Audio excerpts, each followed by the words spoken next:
දශක 6කට අධික කාලයක් පුරා වේදිකාව සිනමාව රූපවාහිනිය ඔස්සේ හෙළ කලාකෙත අස්වැත් වූ රසභාව මහා පරම්පරාවේ සකල කලා මහතුරිඳු ජ්‍යෙෂ්ඨ කලාසූරී සතිෂ්චන්ද්‍ර එදිරිසිංහයන් වෙනුවෙන් ධර්මාලෝක ඩිජිටල් අපේ මතකාවර්ජනය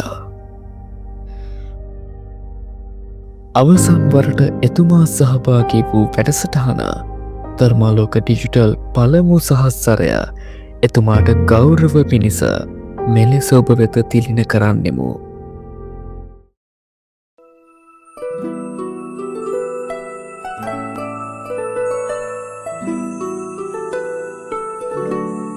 ලපලු නද දෙන ගිගිරි රාවය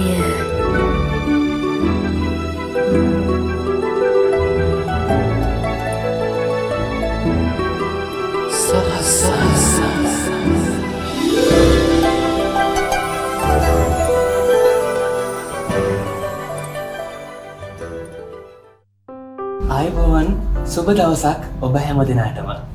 ඉතින් ශ්‍රී ධර්මාලෝක විද්‍යාලීය 85 වෙනි සංවත්සරයට සමගාමීව විද්‍යාලයේ මාධ්‍ය ඒකකය ඉදිරිපත් කරන ධර්මාලෝක ඩිජිටල් සමගාමී විකාශයත් සමගිනුයි ඔබ මේ එක්වන්නේ. ලපලු නද දෙන කිගිරි රාවය සහස්සර.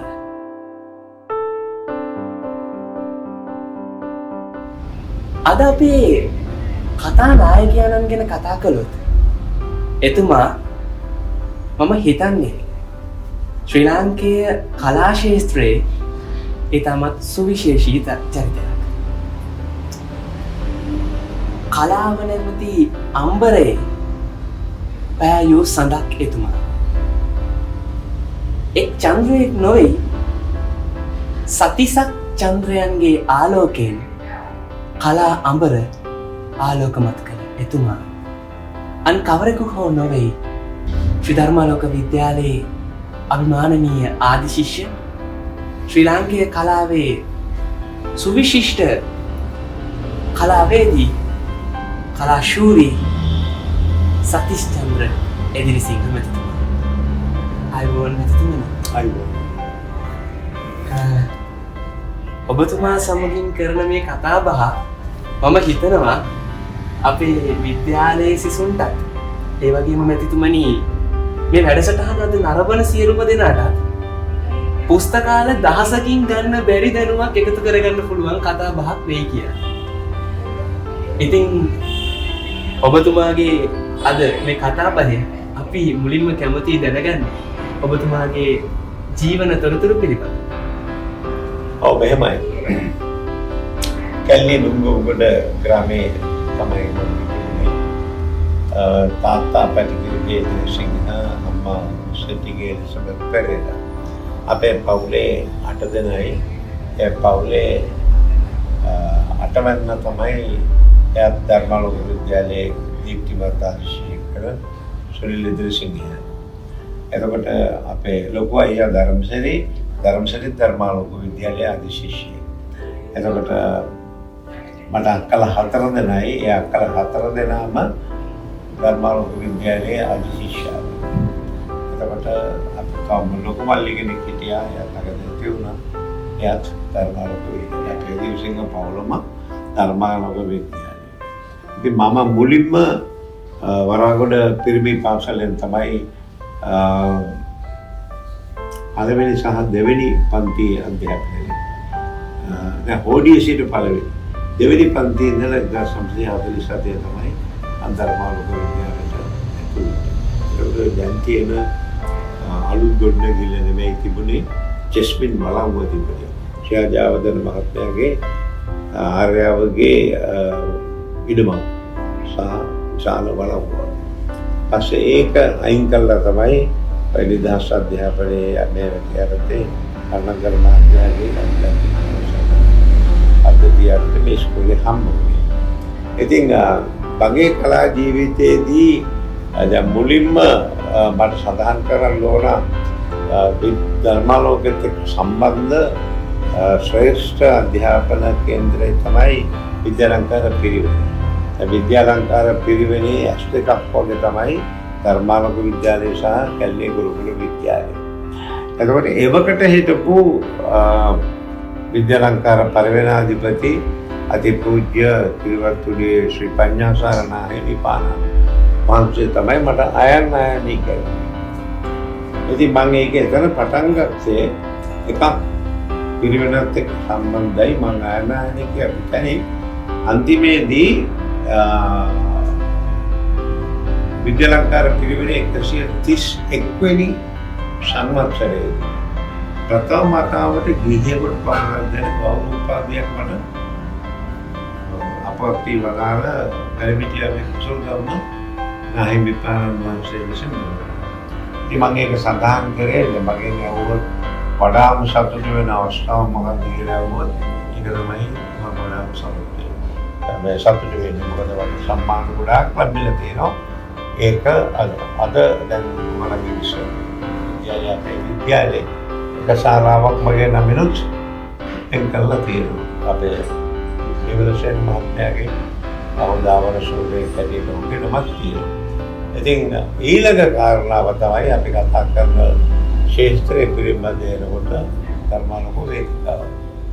ඉතින් අපේ පිනට පහළ වෙච්ච ගුරුවරයෙක් තමයි රවිලාල් විමලධර්ම. තමයි රංගන ශිල්පී යසෝදා විමලධර්ම මෙලවියගේ පියා. එතුමා තමයි අපේ පන්ති කාමරේ ගුරුවරයා වුණේ. සාහිත්‍ය කලාව පිළිබඳව එතුමා හසර දැනුමක් තියෙන සිතාරක වාදනය කරන්න පුළුවන්, හොඳ හඬක් තියෙන ගායනා කරන්න පුළුවන්, නාට්‍ය කලාව පිළිබඳව හොඳ හසර දැනුමක් තියෙන කෙනෙක්. ඉතින් මේ එතුමා තමයි අපේ අක්කා කෙනෙක් මගේ රංගන දක්ෂතාවය ගැන කියලා විමලධර්ම සර් මාමයි ශිෂ්‍ය බණ්ඩාර කියලා තාමත් ඔහු මගේ යාළුවෙක් නාරමේ පාර විමලා කියලා ගෑනු ළමෙක් අත් තුන් දෙනාම තමයි තව ගෑනු ළමෙක් හිටියා කතා බලනු නාට්‍ය පුරු කරා ජාතක කතාව ළමා පිටියේ ඒකට රේඩියෝ සිලෝන් ළමා පිටියේ වර්ධලි සංස්ථාවේ දාගවන්නේ රේඩියෝ සිලෝන්ගේ දහමෙනි මැදිරියේ කුඩා වේදිකාවක් තියෙනවා. ඒකේ රඟපාලා තමයි ඒ ගුවන්විදුලි නාට්‍ය අපි කරේ. ඔතන තමයි ආරම්භය. ඊට පස්සේ එතුමා උමන්දාවෙන් පිටුවක් කියලා මගේ ජාතියේ ප්‍රසක් කරුවා. මම ඒක වේදියේ රජුලා හිටියා. එතකොට ඒක තමයි අදිතාලම මුලම තැන. ඊට පස්සේ යුස්ටස් සර් කෙනෙක් හිටියා.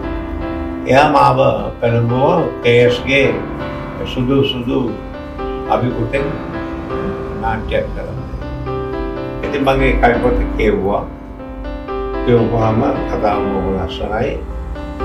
හැබැයි මම ඒක කරන්න කැමති වුණේ නැහැ. හේතුව මට රඟපාන්න තැරසයක් නැහැ. මොකද ඒක පිරිමි චරිත දෙකක් තියෙනවා. දෙකට මාව කරපෙන්නේ ඒ කාලේ මම බටගාක් වගේ උසයි. ඉතින් නමුත් කොහොමාරි සර්කියුව කරන්නයි කියලා මම චරිතයක් අතුල් කරා. ඒ කියන්නේ ඔබතුමා නාට්‍යයට අලුතෙන් චරිතයක් ඇතුල් කරා. ඉතින් මේ ඇතුල් කරලා නාට්‍ය අවසාන ජවනිකාව මුලට අරගෙන ළමයි දෙන්නෙක් එළුවෙක් කරගෙන යන්න යන ගමන් අර සෝනක් තියෙනවා. එතන එක ළමෙක් අහනවා මොකද මේ හැමදාම මේ අඳලා මෙයි මේ අම්මයි මේ ඇවිල්ලා මෙතන පානක් පුරන්නේ. අනිත් ළමයා කියන මම දන්නේ නැහැ. අපි මේක ගිහින් බබා සීයාගෙන ඊළඟ සීන් එක බබා සීයා. මාව හම්බෙන්නේ නෝ මම රවුලක් කියලා දාගෙන ආයෙත් ගියා. එතකොට සීයේ මේ අපි ආවේ මේ හවල්ලේ ගහන්නයි කියලා. ඔකට කියන මම තරුණ කාලේ මෙන්න මෙහෙමයි හිටියේ මෙන්න මේ විද්‍යාවක් වුණා. ඉතින් තමයි කතාව පටන් ගත්තේ. ඉතින් දැනගෙන හිටියේ නෑ ඔය අතීත ආවර්ජනය කියන එක ෆ්ලෑෂ්බැක් කියන එක මම කොහොම දැනගත්තද මම දන්නේ නැහැ. ඒක ලියලා පිටපත ලියලා කරා එක බොහොම සාර්ථක නැට්ටයක් වුණා. ඒකේදී හිටියා මේ ගෑනු ළමයි වගේ. ඒක ගෑනු ළමයි දැන් අපේ ගෙදර ඉන්නවා. ඒ කියන්නේ එදා සුදුබුදු නාට්‍යයේදී මුණ ගැසුණු ඒ ගැහැණු ළමයා අද ඔබතුමත් ඒ එක්ක කියන්නේ දැන් ඔයගොල්ලෝ අම්ජිරුලා ආමලා ඉස්කෝලේ යන ළමයි නිසා මේ කාලේම අපේ සම්බන්ධකමක් තිබුණා. අර නාට්‍යයෙන් අපි ගෑනු ළමයි පිරිමි ළමයි හරි යාළුයි. පස්සේ ඉතින් ඉස්කෝලේ ගිහින් ආවට පස්සේ තමයි ඒව වෙන්නේ. ඒ කියන්නේ කලාව තුලින් ඇති වෙච්ච මිත්‍රත්වයේ ජීවිතේම මිත්‍රත්වයේ බවට පත් වෙනවා. කලාව නෙමෙයි පුතා හැමතිස්සෙම ආදර සම්බන්ධයකට විවාහ ජීවිතයක අඩිදානකට හරි අවශ්‍ය කරන දෙයක් තමයි අවබෝධය. එකිනෙකන් දෙන්න අවබෝධයක් ඇති කරගන්න. ඒ අවබෝධය තමයි වැදගත්. ඔබතුමාගේ හරබර කතිකාව ඔබතුමාගේ ජීවිත කතාවේ මතක ඇත්තටම අපේ මනසෙත් චිත්‍ර රූප ජනනය කළා. ඔබතුමා එදා හිටපු ආකාරය පිළිබඳව. තව එකක් කියන්න තියෙනවා. ඉතින් ඉස්කෝලේ හොඳ කල්ක්‍රියාවෙන් හිටපු නිසා විශේෂයෙන්ම දැන් ඔයාලා මේ මාධ්‍යයේ සභාපති වගේ මම පාසල් කලා සංගමේ සභාපති. ඉතින් අපි කලා උළෙලවල් කරනවා. ඒකට අන්තිම මොනිටරකම හම්බුණා. ඊට පස්සේ ප්‍රධාන ශිෂ්‍ය නායක තනතුරක් මට හම්බ වුණා. තමලෝක විද්‍යාලයේ.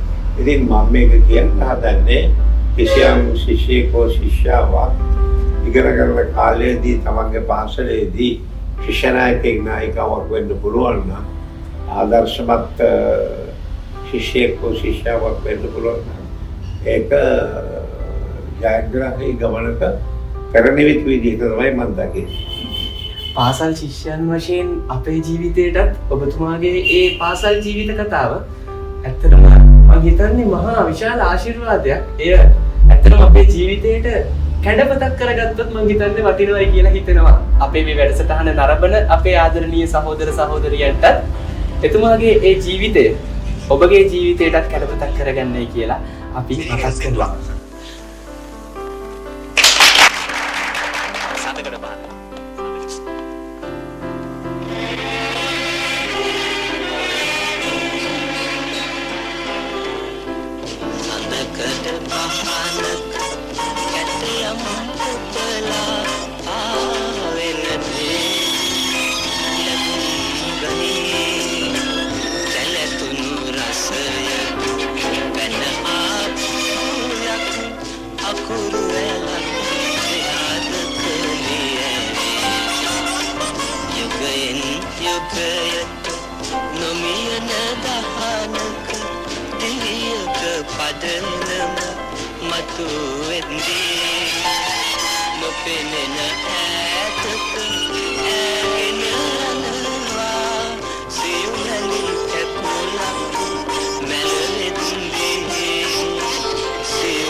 ඔබතුමා සම්බන්ධ වෙච්ච තවත් සුවිශේෂී නිර්මාණයක් පිළිබඳව අපි අසා තිබෙනවා. මේ ඒ නිර්මාණය හුදෙක් ඔබතුමා සම්බන්ධ වුණාටත් වඩා ඔබතුමාගේ මනසෙහි චිත්‍රණය වුණා කියලා අපි අසා තිබෙනවා.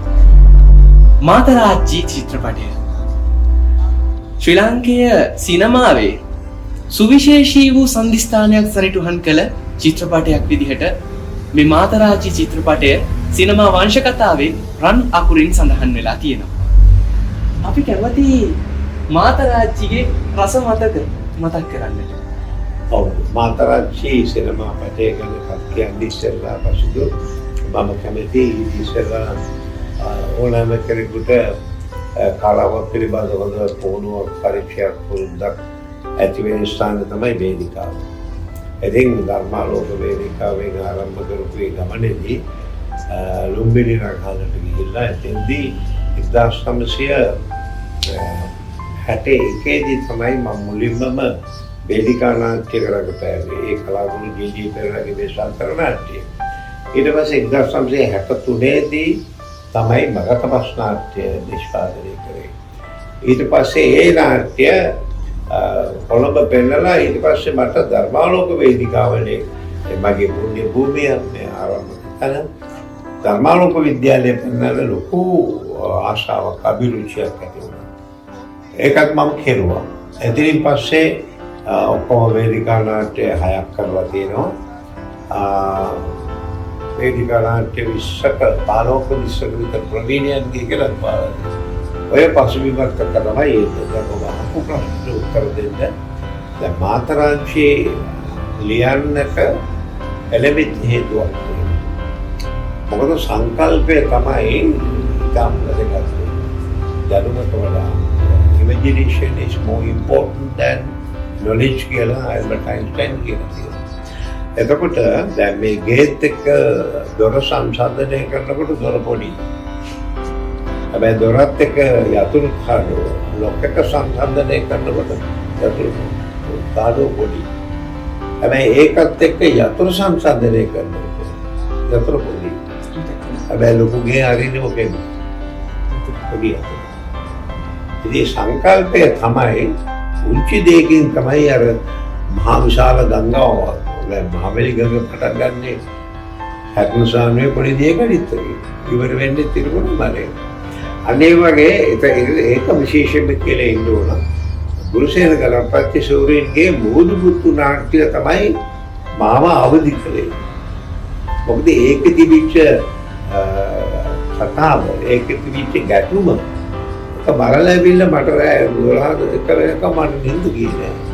ඇයි ඒක එහෙම වෙන්නේ මේක මෙහෙම කරන්න කොහොමද මෙහෙම නරක කොහොමද කියලා හිත හොල්මන් කරන්න පටන් ගත්තා. ඊට පස්සේ මට ටක් ගාලා ගොනු වුණා වස්තු බීජයක්. පෑන කිට්ලම එක්සයිස් පතක කොලේක ඒක සටහන් කරා මතක වෙයි කියලා.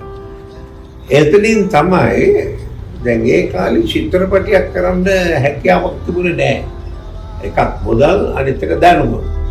ඉතින් නමුත් වේදිකා නාට්‍යයක් කරන්න පුළුවන් කමක් තිබ්බා. අත්තිකමල් පිපිලා කියලා වේදිකා නාට්‍යයක් කරා. ස්වතන්ත්‍ර නිර්මාණයක් කරා. ඒකත් මුලින්ම වේදිකාගත කරේ රුම්බෙනි නගාලේ ඊට පස්සේ ධර්මාලෝකෙත් පෙන්නුවා. ඒ පිටපත තමයි මාතරාංශ බවට පත් වුණේ. ඉතින් මට ඕන කළා තිබුණේ ප්‍රේම සම්බන්ධ ගැන කතා කිරීමට පමණක් නෙවෙයි ආධ්‍යාත්මික ආදරය පිළිබඳව කතා කරන්නයි. ආධ්‍යාත්මික ආදරය. මොකද ඔය ආදරය කියන එකට වඩා උසස් වචනයක් තියෙනවා. ඒක තමයි සෙනෙහස කියන්නේ. දැන් සෙනෙහස මව් සෙනෙහස ලේකිරි බවට පත් වෙන සෙනෙහස. ආදරය දැන් මම ඔයාට ආදරය කියලා හිතුව දෙන්න විරුද්ධයි කියලා කියන්න පුළුවන් නේ. ඒව කියන අය ඉන්නවනේ උනතරම්. ඉතින් අන්න ඒක නිසා ඒ ආධ්‍යාත්මික ආදරය පිළිබඳව තමයි ඒ කතාව එක ලියුවේ. ඉතින් ආධුනිකයෙක් හැටියට ඒ කරපු එකේදී ඔලිනා නායකර ස්වර්ණ මල්ලවාරච්චි මාල්නී ෆොන්සේකා ජෝ අමෙරිකන් රීටා ෆර්නැන්ඩෝ ජෝලි දේවල් බන්දුරු සිංහල ඇලෙක්සාන්ඩර් වගේ විශාල රූබීරිමෙන් ඒ වගේ විශාල පිරිසක් ඒකෙන් ආර්ටිකල් කරන ආධුනිකයෙක් හැටියට ඒක ලොකු ජයග්‍රහණයක්. ඉතින් දැන් මේකේදී මට මුලින්ම උපකාර කරපු කෙනෙක් ඉන්නේ ධර්මාලෝකයේ මගේ එක්කම මගේ පන්තියේ නෙමෙයි නමුත් ෂෙල්ටන් කර්ලනායක කතා ශිෂ්‍යයෙක්. ඔහු තමයි මුලින්ම මට මේකට අතීත දීපු කෙනා. ඊට පස්සේ ධර්මාලෝක විද්‍යාලයේ තවත් ආදි ශිෂ්‍යයෙක් තමයි ඔයගලන්ට හම්බෙලා ඇති අහලා ඇති අනුර විජයවර්ධන. අනුර විජයවර්ධන කියන්නේ චිත්‍ර ශිල්පියෙක්. තාම ජීවිත නතර ඉන්නවා. එදියාගොඩ මහලේ ඔහුත් මගේ අත්තිකමල් පිපිලා නාට්‍ය රංගපාපු කෙනෙක්. ඉතින් ඔතනින් තමයි ආවේ. ඉතින් මාතරා චිත්‍රපටිය සිව් කුරුඳුල් නිෂ්පාදනය. ඒ කියන්නේ මගේ පළවෙනි චිත්‍රපටිය වික්ටර් රත්නායකගේ පළවෙනි චිත්‍රපටි සංගීතය මොලී නානායක්කාරයන්ගේ පළවෙනි ගීපද රචනය සහ සුනිල් දිල්ෂේන්ගේ පළවෙනි ගායනය සඳකට පාන්දක ගැටයක් කළා. ඒක සම්දිස්ථානයක්. ඉතින් මම අදත් ලොකු සතුටටපත් වෙනවා. කියන්නේ මල්ලි නිසා සින්දු කියන්නේ නෙමෙයි. එතෙන්දී සහෝදර හැබිකාරකමක් තියෙනවා. තව දක්ෂයෙක්. එතකොට ඒ දක්ෂයාට නියම දන්න බලන උත්තර තමයි ප්‍රශ්නේ තියෙන්නේ. දැන් විශේෂයෙන්ම පාංචල් ශිෂ්‍යයෝ විතරක් නෙමෙයි දෙමව්පියෝ සහ ගුරු භවතුන් දැනගන්න ඕන කාරණාවක් තියෙනවා. දැන් දරුවෙකුගේ දැන් මේ දරුවෝ ඕගොල්ලන්ගේ කුසලතාවය පේන්නේ කොහොම පොඩ්ඩයි. 10%යි පේන්නේ. හැබැයි ඔය හැම දරුවෙකුගේම අත් දෙක කකුල් දෙක නැති කෙනෙක් සගුණ කුසලතාවයක් තියෙනවා. අන්තර්ජාලයේ තියෙනවා ඔයගොල්ලන්ට ඒක බලන්න පුළුවන් අධ්‍යාපන ශාස්ත්‍රයේ හොයාගෙන යනකොට මුදේ තියෙන ස්කන්ධකට තමයි සමාන කරන්නේ. ඒත් අපි වතුරේ මුඩ කොටස විතරයි දකින්නේ. යට කොටස දකින්නේ නැහැ. ඒ යට කොටස තමයි 90%. එතකොට මම වාසනාවන්ත ශිෂ්‍යෙක් වුණා ඒ කාලේ ධර්මාවර විද්‍යාලයේ පස්වෙනි පන්තියේදීම රූබන් පීරිස් මහත්මයාගේ කියවීම් පොත. ඒක තිබුණ මද්දුම් බණ්ඩ මැරෙන හැටි. එතකොට මට කවුරුත් සර් කිව්වත් කවුරුත් කියලා දෙන්නේ නෙමෙයි. මම ඒ දෙබස් වෙන හඬවල වලින් කිව්වා. ඒතර අනිත් ළමයිට කියන්න බැරුව ගියා. සර් හැමතිස්සම කිව්වා මේ ඉදිරිසිංහ කියන විදිහට කියන්නේ කියලා. මට මේක මෙන්න මේක මොකද මේ එකක්. එතකොට රණතුංග කියලා ටීචර් කෙනෙක් හිටියා. ඉදිරිසිංහ කවදා හරි හොඳ කලාකරුවෙක් හොඳ රංගන ශිල්පියෙක් වෙනවා කියලා කිව්වා. අන්න ඒක තමයි මගේ මනසට ලැබුණු ලොකුම එන්න. ඉතින් ඔය ඕක දැන් එදා මතයක් තිබුණා නොවින් එකෙකුට නොවින් එකෙක් එද්දේකට විතරයි සමත කියලා නෑ. අද මොකද සමහර දැන් උදාහරණයක් වශයෙන් ඔය සෞඛ්‍ය තත්ත්වෙන් අපේ ජැක්සන් ඇන්තනි දක්ෂකම් කීයක් තියෙනවා. එහෙම ළමයි කොච්චර ඉන්නවද? අන්න ඒක තමයි. ඒකවල ගුරුවරයා සහ ගුරුතුමිය තාත්තා හෝ අම්මට උඩ පේන්න ඕන මෙයාගේ ඇතුළේදී ඒ ළමයා බඩ ගන්න තැන ඉඳලා ඉස්සෙල්ලාම චෝක් කැල්ලක් කරගෙන බිත්ති අඳින තැන ඉඳලා ඔබ්සර්ව් කරනවා, නිරීක්ෂණය කරනවා. අපිට ඒ වාසනාව ලැබුණා. එතකොට අපි ඒ වඩා දක්ෂ වඩා කැමැති ශේෂ්ඨ ඔස්සේ යනකොට ප්‍රතිඵල ඉබේට වෙනවා. ඉතින් මම හිතන්නේ එතුමන්ගේ ඒ කතාබහ සිසුන්ට පමණක් සීමා නොවී ගුරුවරුන්ට දෙමව්පියන්ට සෑම කෙනෙක්ටම ඉතාමත් වටිනා කතාබහක්. ලොවින් එකෙක් එක් දෙයකට වෙයි සමත කියන ඒ කවිපදේ ඔබතුමා කියනකොට ඔබතුමා කිව්වා ඒ කවිපදේ සමහරක් අය ඒ සීමාව ඉක්මවලා යනවායි කියලා. මම හිතන්නේ අද අපේ මේ කතා නායකයන්න්ම ඒට ජීවමාන උදාහරණයක්, ජීවමාන සාක්ෂියක්. මොකද ඔබතුමා මේ කලාව කියන්නේ නාට්‍ය හා රංග කලාව සම්බන්ධයෙන් පමණක් නොවේ.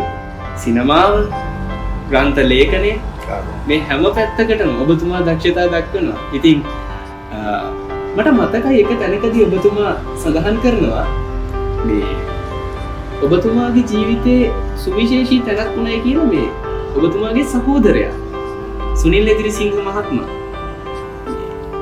ඔබතුමන්ගේ ජීවිත කතාව ගැන කතා කරනකොට අපිට සිහිපත් වෙන දෙයක් තමයි දැන් වර්තමානයේ ළමා පරපුර මැදිතුමනි මේ සහෝදර ප්‍රේමය කියන එක ටිකක් ඈත් වෙලා තියෙනවානේ. මට මතකයි එක තැනකදී ඔබතුමා ඔබතුමාගේ සහෝදරයා නිසා ඉමහත් සතුටටපත් උනායි කියලා අපිත් එක්ක සඳහනක් කළා.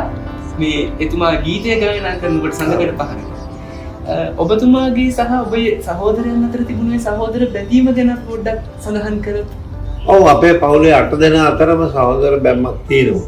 ඒක ඒක වෙනස් නොවන දෙයක් හැම එකක් තියෙනවා.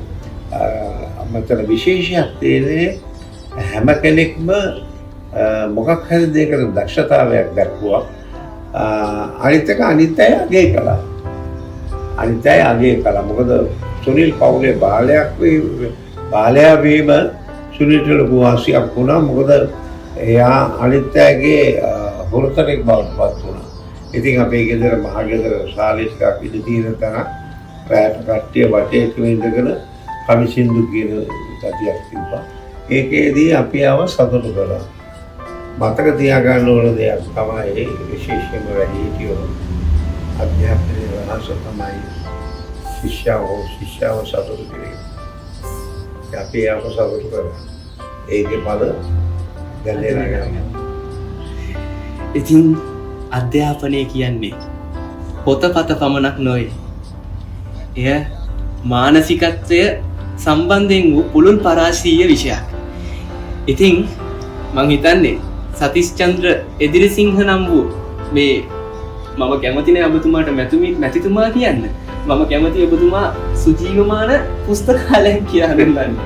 මොකද මේ හැම පරාසයක් පිළිබඳවම අග්‍රයටම අවබෝධයෙන් යුතු අපේ රටට සිටින සුවිශිෂ්ට සම්පතක් මෙතුමා. සතිස්චන්ද්‍ර මැතිතුමනි, මම කැමති ඔබතුමාගේ තවත් මතකයක් අවදි කරන්න. වර්ෂ 1975 ඔබතුමා අධ්‍යක්ෂණය කරන චිත්‍රපටයක් රජගෙදර පළවීම. සිංහල සිනමාවේ රජ පෙරලියක් කරපු චිත්‍රපටයක් කියලා විචාරකයෝ පෙන්නලා දෙන චිත්‍රපටයක් රජගෙදර පළවීම. අපි ඒ ගැන පොඩ්ඩක් මතක් කළොත්. දැන් ඒ චිත්‍රපටිය ගැන කියනකොට මට විශේෂයෙන්ම දෙයක් මේක නරඹන අයට ප්‍රයෝජනවත් දෙයක් කියන්න කැමතියි. හොඳ චිත්‍රපටියකට වටෝනුවක් නැහැ. නරක චිත්‍රපටියකට වටෝනුවක් තියෙනවා. There is a formula for a bad film. No formula for a good film. ඔක න්‍යායක් විද්‍යුත්. ඒකට මාතරාති චිත්‍රපටියේ එහෙම formula එකක් හදන්නක් නෙමෙයි. ඒක අර මැදමාවතේ ටික කලාත්මක පැත්තකට ගිය එක. හැබැයි ඒකත් සතන් ජවනිකා විදිහට තිබුණා. නමුත් රජගෙදර පරවයි මාතරාති අතර දෙක වෙනසක් තියෙනවා. ඉතින් රජගෙදර පරවය හදන්න පෙළඹෙච්ච හේතුව ගැන මම කියන්න කැමතියි.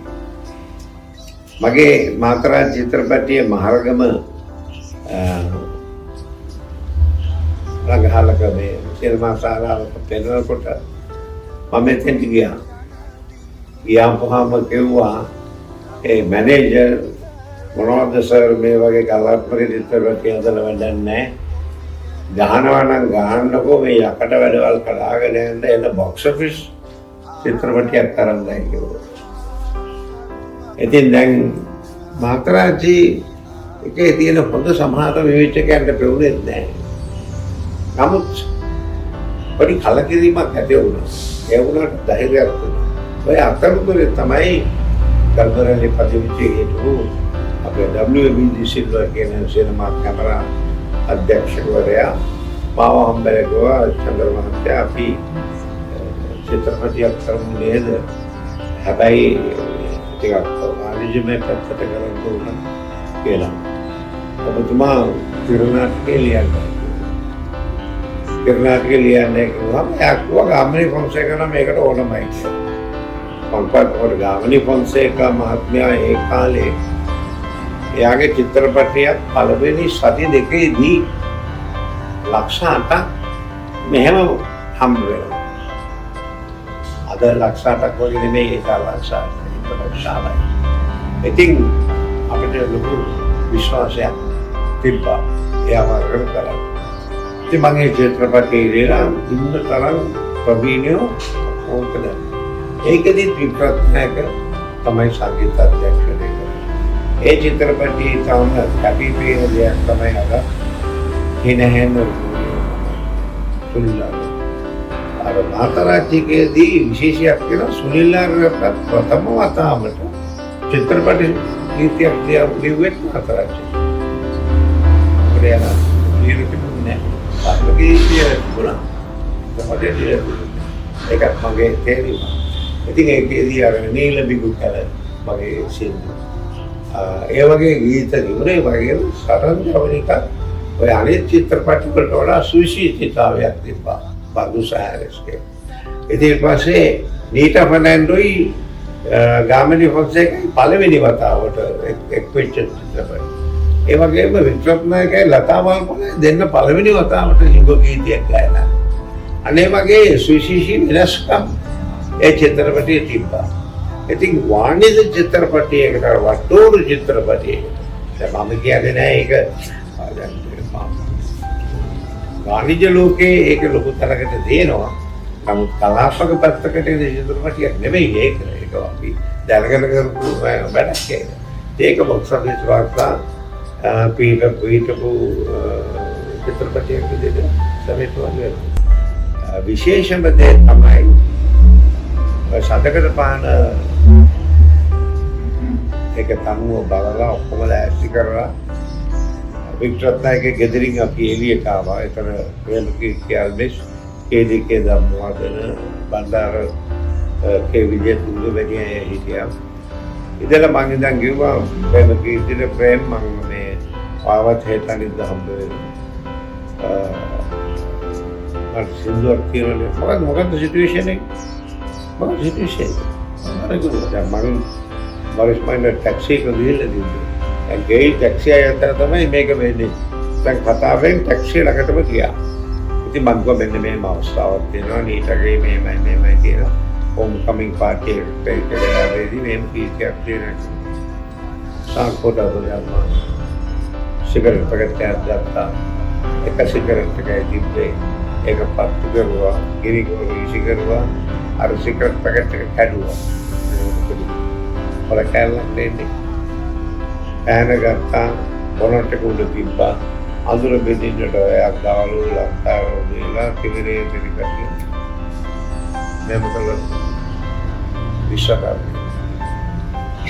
විශ්වකර්මේ.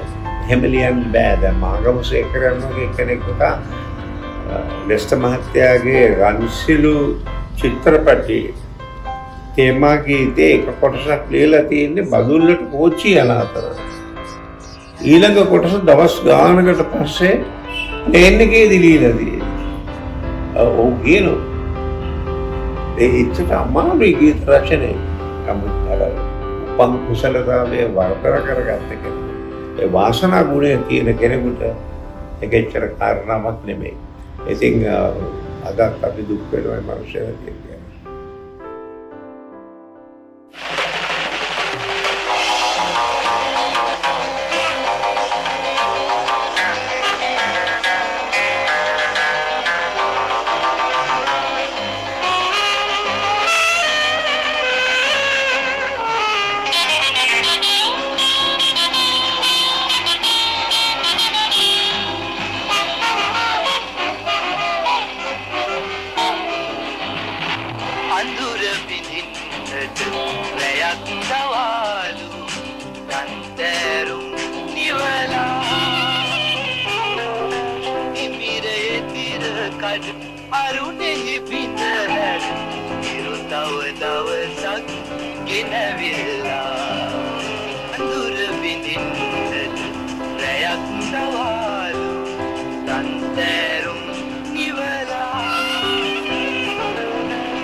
ඉදිරිසිංහ මැතිතුමනි, මම කැමති අපේ මේ සාකච්ඡාව මේ කතාබහ පොඩ්ඩක් වෙනස් ආකාරයකින් යොමු වන්නට ඒ කතාබහට. ඔබතුමා ගැන කතා කළොත් ඔබතුමා වර්තමාන කලාකරුවන් අතර ජ්‍යෙෂ්ඨ රංග පෞරුෂයා. ඒ වගේම ඔබතුමා මෑතකදී සමරුවා ඔබතුමාගේ 82 වෙනි ජන්මදිනය. ඔබතුමාට 82ක් පිරෙනකොට ධර්මාලෝක විදුමෑණියන්ට වයස අවුරුදු 85ක් වෙනවා. ඉතින් මම හිතන්නේ පුංචි පරතරයක් තියෙන ධර්මාලෝක විදුමෑණියන්ගෙත් ඔබතුමාගෙත් වයස අතර.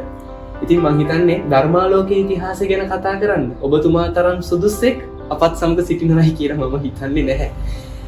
ඉතින් ඔබතුමාට මොනවාද කියන්න තියෙන්නේ අපේ මේ ධර්මාලෝක විද්‍යාලයේ කලාව හදාරන සිසුන්ට?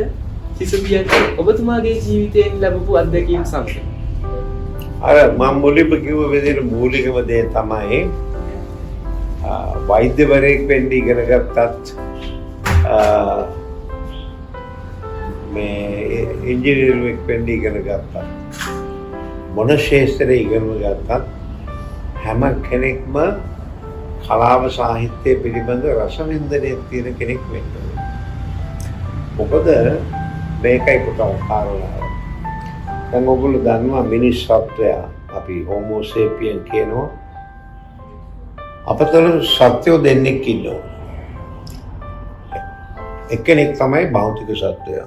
අනිත් එක්කෙනා තමයි ආධ්‍යාත්මික සත්වයා. එතකොට දැන් භෞතික සත්‍යය පෝෂණය කිරීම තමයි හැමෝම කරන්නේ. උත්සුක වෙන්නේ ඒකට. බෙලමුදල් යාන වාහන අඳුන් පැළඳුම් රැකී ආරක්ෂා බලතල නිලතල ඒ ඕන මේ ලෝකේ ඔය තණ්හා බරිතව නෙමෙයි ඔය දේශපාලනඥයෝ වගේ තණ්හා බරිතව නෙමෙයි අවශ්‍යතාවයට ඕන කරන දේ උපයා ගන්න ඕන. නමුත් ආධ්‍යාත්මික ජීවිතයේ සමබර කරගත්තේ නැත්නම් ඔහුට ඔයාට ජීවිතය සාර්ථක කරගන්න බැහැ. ඒක නිසා කවියක් ගීතයක් රස විඳින්න පුළුවන් ගමක් තියෙනවා. රසවතෙක් වෙන්න ඕනේ. ඔහුට හැමෝම රඟපාන්න ඕනේ නෑ. හැමෝටම රඟපාන්නත් බෑ. හැමෝම සින්දු කියන්න ඕනේ නෑ. හැමෝම සාහිත්‍ය කෘති කරන්න ඕනේ නෑ. නමුත් කිසියම් රසයක් උපහා ගන්න පුළුවන් ගමක් තියෙනවා. එතකොට මම මගේ පරමාදර්ශයෙන් සතෙක් වෙනවා. එයා තමයි මීමැස්ස. මිනිහ කොච්චර ලොකුද? මීමැස්ස කොච්චර ලොකුද? මම මගේ ජීවිතේ මම ඇති කරගත්තේ මගේ දැනුම වර්ධනය කරගත්තේ මීමැස්සව උදාහරණයක්. මීමැස්ස එක මාලකට නෙමෙයි මාල රාශියකට පියාඹන. ඒ හැම තැනින්ම යාට ඕන කරන රොන්නේ අලබා. අරලියා, ඩේලියා, රෝස, වතුසුදු, පිච්ච සමන්. හැබැයි ඔහු හදන්නේ මොකක්ද? මේ පෙන්. අන්න කතාවේ. එතකොට අපි හින්දි සිනමාව, දෙමළ සිනමාව, බටහිර සිනමාව, නැත්නම් මාර්ටින් වික්‍රමසිංහ මහත්තයාගේ කතාව, නැත්නම් අලුතෙන් ආපු ළමෙකුගේ කතාව ඔය කොහොමද කියනවා? අර අපිට ඕන කරන ටික එකතු කරගෙන තමයි අපේ මේ ධර්ම ගුණ කරගන්න ඕනේ.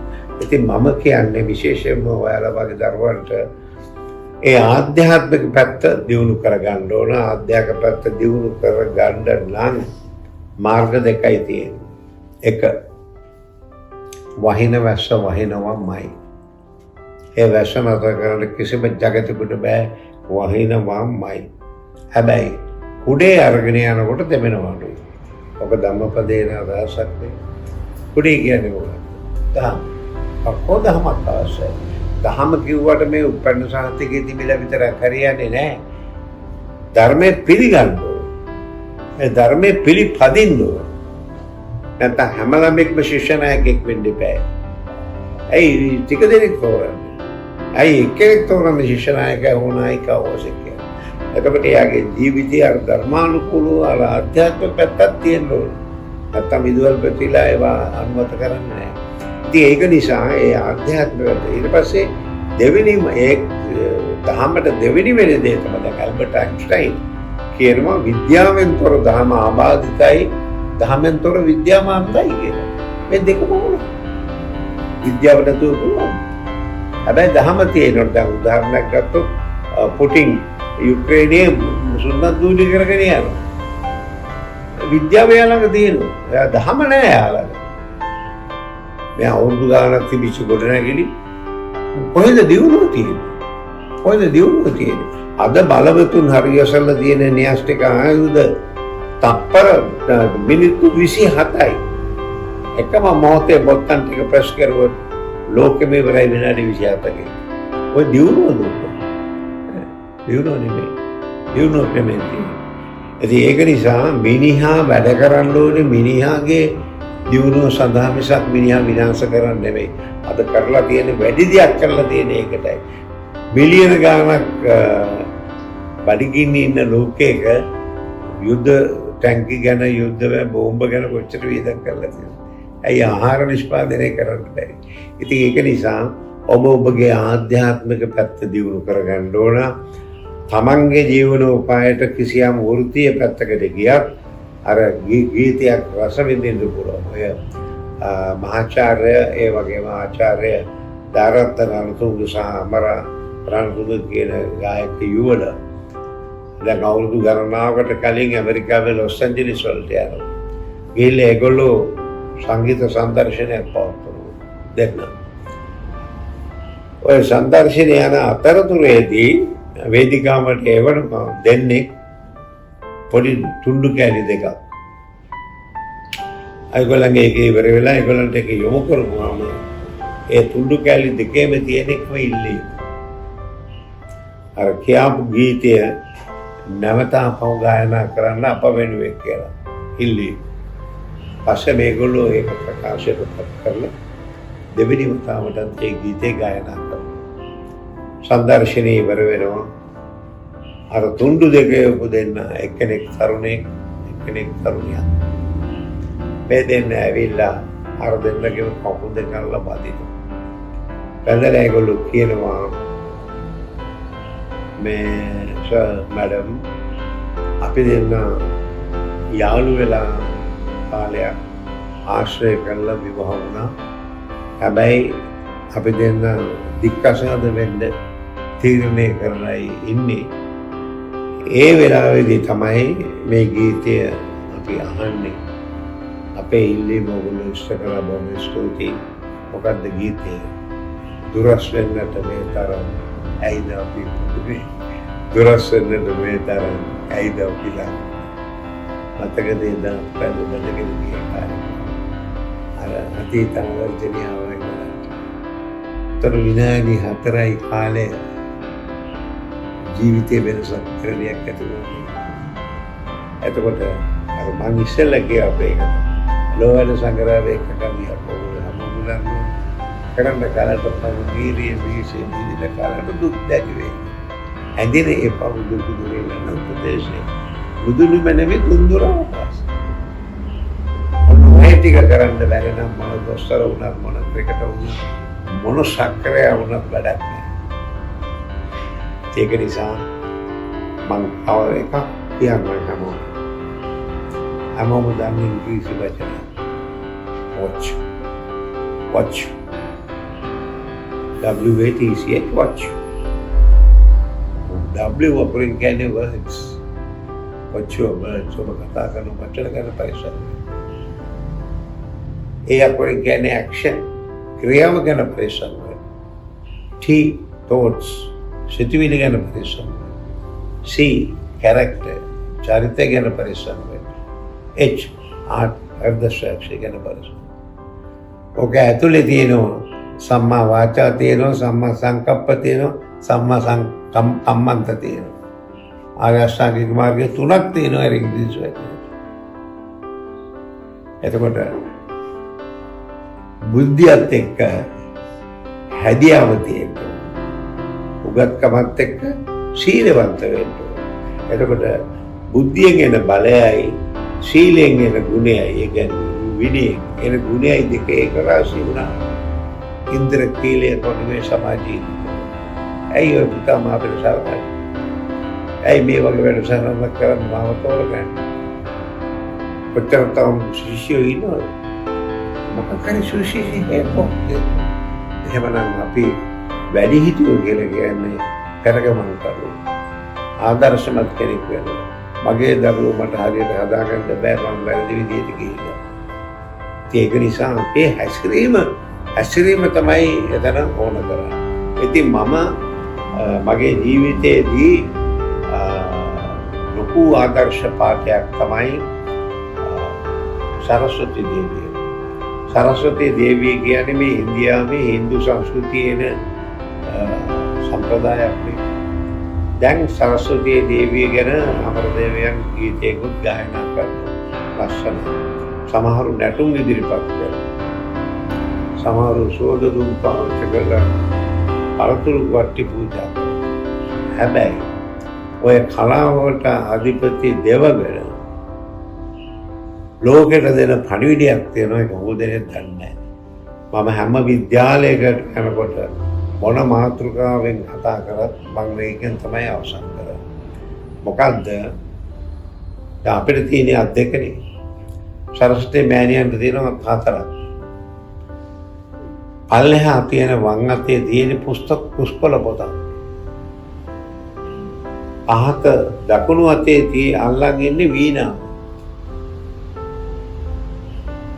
දකුණු උඩ අතේ ඉන්නේ ගිරවෙක්. වම උඩ අතේ තියෙන නවගුණ වෙලා. පුස්කොළ පොත කියලා කියන්නේ බුද්ධිය. බුද්ධිමත් වෙන්න ඕන. වීණාවෙන් කියන්නේ රසිකත්වය. හොඳ ගීතය, හොඳ කෙටි නැත්නම් හොඳ කවිය, හොඳ නාට්‍ය මොකක්ද කියලා තෝරගන්න පුළුවන්. ගිරවකින් කියන්නේ කතිකත්වය. දැන් ඔබට කතිකත්වය රුතුමුණා නම් මගෙන් ප්‍රශ්න අහන්න බෑ. මට දන්න දේ කියලා දෙන්න බැරුණා නම් මට උත්තර දෙන්නත් බෑ.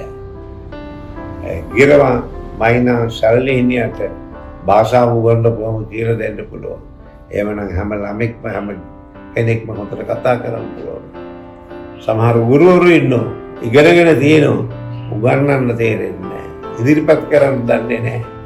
හැබැයි ටියුෂන්ස් වල එහෙම නැහැ. ඒගොල්ලෝ අපි කරන වැඩේ කරනවා රංගනයේ ටැක් තමයි වැඩේ. ජනප්‍රියයි සරලා.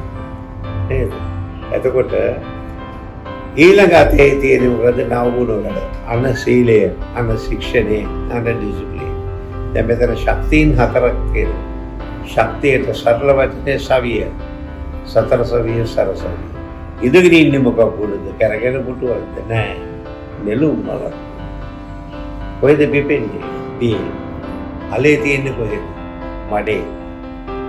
ඒකෙන් එන කකුල අපිරිසුදු වලේ හැදි ඇවිල්ලා වතුරෙන් උඩට යනවා. මේක හොඳට මෝරලා පිළිබා සූර්යාලෝකයෙන් මේක විකසිත වෙනවා. පිපිච්ච නෙළුම් මල වතුර ගෑවෙනවද? නෑ. මඩේ ගෑවෙනවද? අන්න පාරිශුද්ධ.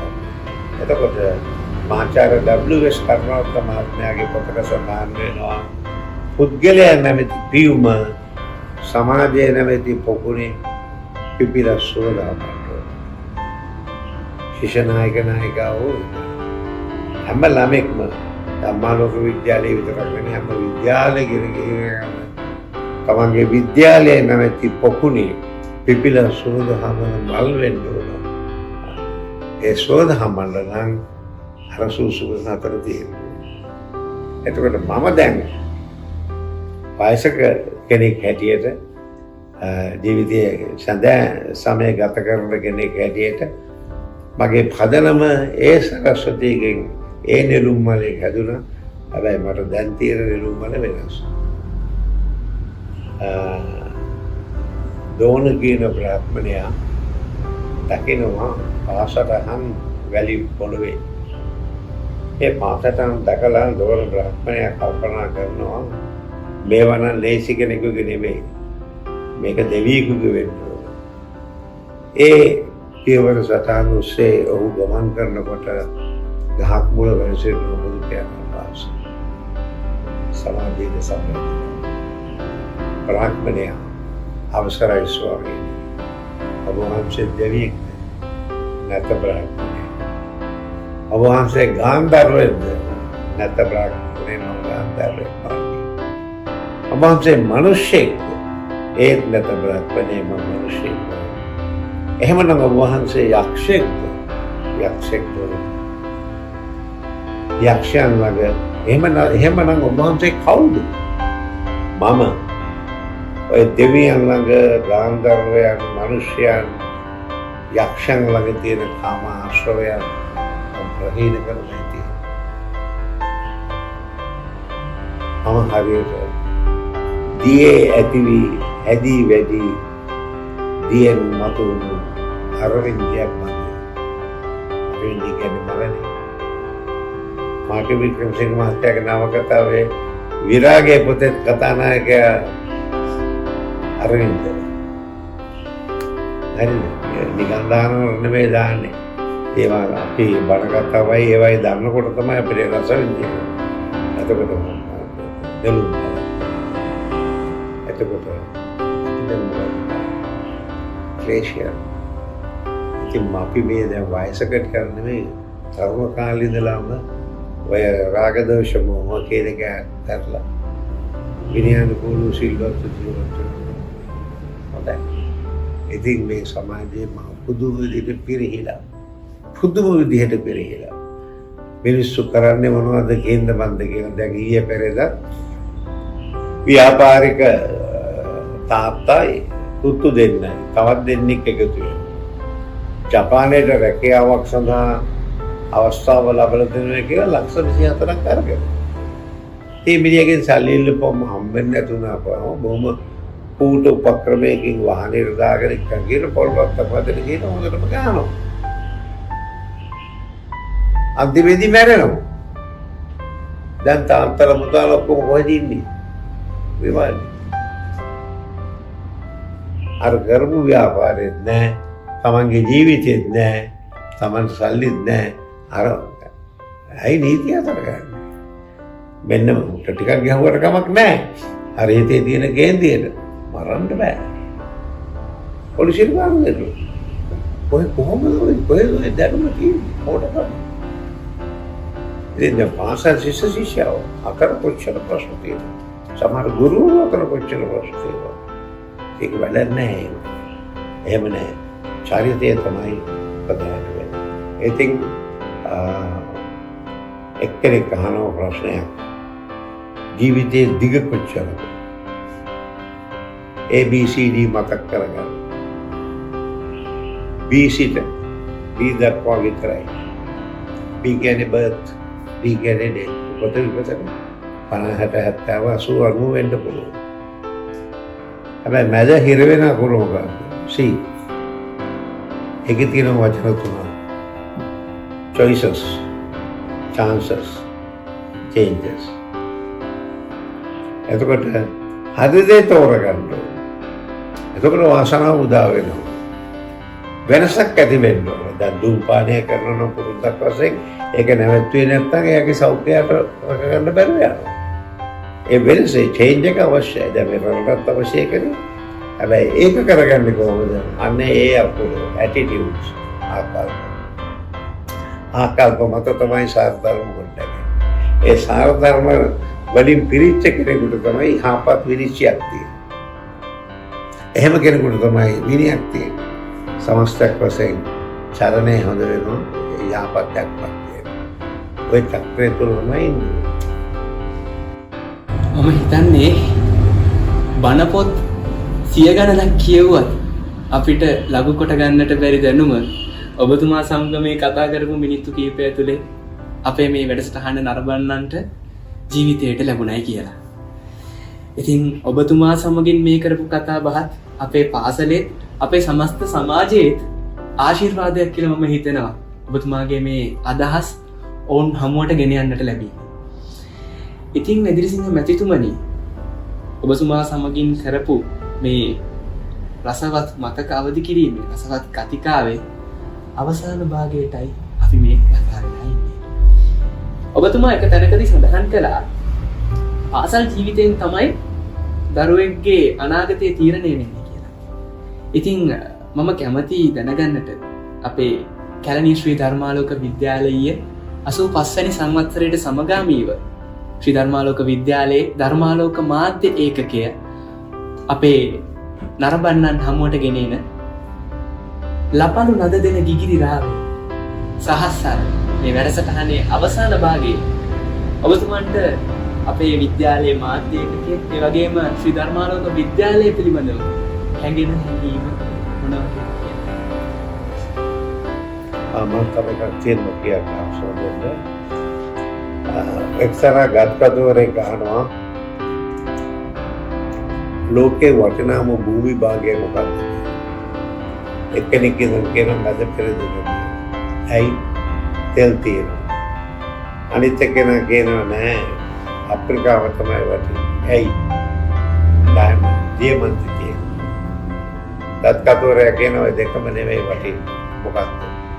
සුසුසඟ භූමිය තමයි වටින්නේ. කරා දෙන්නම අහනවා ඇයි කියලා.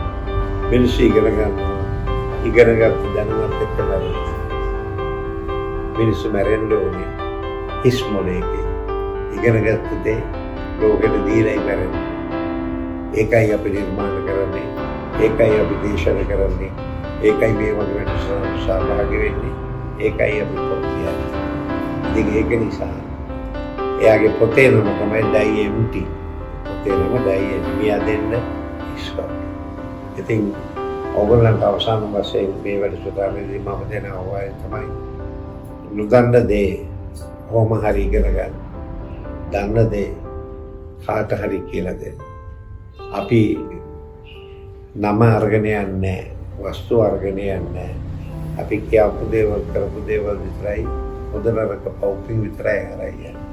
ඒක නිසා ඒක තේරුම් අරගෙන අපි කවුරුත් වැඩ කරන එක කාටත් හොඳයි. ඉතින් ඒක නිසා ලෝකය මොනතරම් කට්ටිය වැරදි වැඩ මේ සමාජයේ තිබුණා. ඔගොල්ලෝ ශිෂ්‍ය ශිෂ්‍යාවන් හැටියට ධර්මාලෝක විශේෂයෙන්ම අපේ ඉස්කෝලේ දරුවන් හැටියට අර මම කියපු දෙලුමක් විදිහට පාසල තුලත් ඉන්න සමාජය තුලත් ඉන්න. ඒක තමයි මගේ ප්‍රාර්ථනාව සහ ඒක තමයි මගේ ඉල්ලීම. ඉතින් මම හිතන්නේ අද අපේ මේ වැඩසටහනේ අපේ නරඹන්නන්ට මේ වැඩසටහන ජීවිතයට ත්‍යාගයක් වේවි. කලාව නැමැති අම්බරේ මම ආරම්භයේදීත් සඳහන් කළා. කලාව නැමැති අම්බරේ පෑයූ සතිසක් චන්ද්‍රයන්ගේ ආලෝකය. සතිස් චන්ද්‍ර එදිරිසිංහ නම් වූ ඒ ජ්‍යෙෂ්ඨ ශ්‍රේෂ්ඨ කලාදරයා සමගිනුයි අද අපි මේ වැඩසටහන මේ ලෙසින් ඔබ හමුවට ගෙනාවේ. ඉතින් මැතිතුමනි ඔබතුමන්ට ශ්‍රී ධර්මාලෝක විද්‍යාලයේ මාධ්‍ය ඒකකයේ වශයෙන්ුත් ශ්‍රී ධර්මාලෝක විද්‍යාලයේ සමස්ත ශිෂ්‍ය ප්‍රජාව වෙනුවෙනුත් සමස්ත විද්‍යාල ප්‍රජාව වෙනුවෙනුත් මම මාගේ හෘදයාංගම ස්තුතිය පුද කරනවා මේ අවස්ථාවේ මේ වැඩසටහනත් සමගින් සම්බන්ධ වූාට. ඔබතුමා සම්බන්ධ වීමම අපිට ඉමහත් ආඩම්බරයක් ඉමහත් ගෞරවයක් මේ වැඩසටහනට. ඉතින් එසේනම් යලිත් දවසක ඔබතුමන් සමගින් මෙවන් වූ වැඩසටහනක් කරන්නට අපට වාසනාව ලැබේවායි ප්‍රාර්ථනා කරනවා. ඔබතුමාට මෙවන් වූ වැඩසටහන් මෙවන් වූ දැනුම සමස්ත ලෝකයටම දායාද කරන්නට ශක්තිය ධෛර්යය නිදුක් නිරෝගී භාවය ලැබේවායි අපි එක සිතින් ප්‍රාර්ථනා කරනවා. එසේනම් ආයුබෝවන් ආයුබෝවන්. බොහොම ස්තුතියි. ඉතින් අපි මුණ ගැහෙමු හෙටත් සහස් සරත් සමගින්. ඔබට සුබ දවසක්.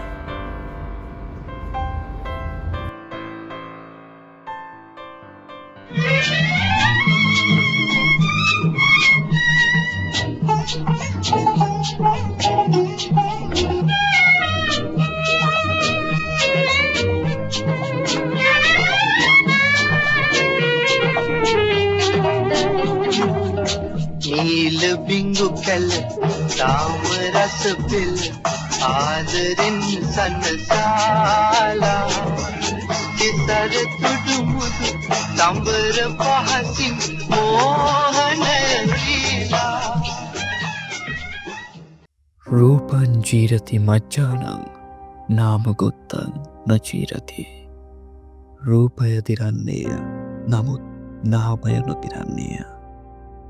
ධර්මාලෝකයෙන් එළියගෙන ලොබක් ආලෝකමත් කළ සතිස්චන්ද්‍ර ඉදිරිසිංහ මහත්මයාණෙනි, ඔබට අජරාමර නිවන් සුව ලැබේවා.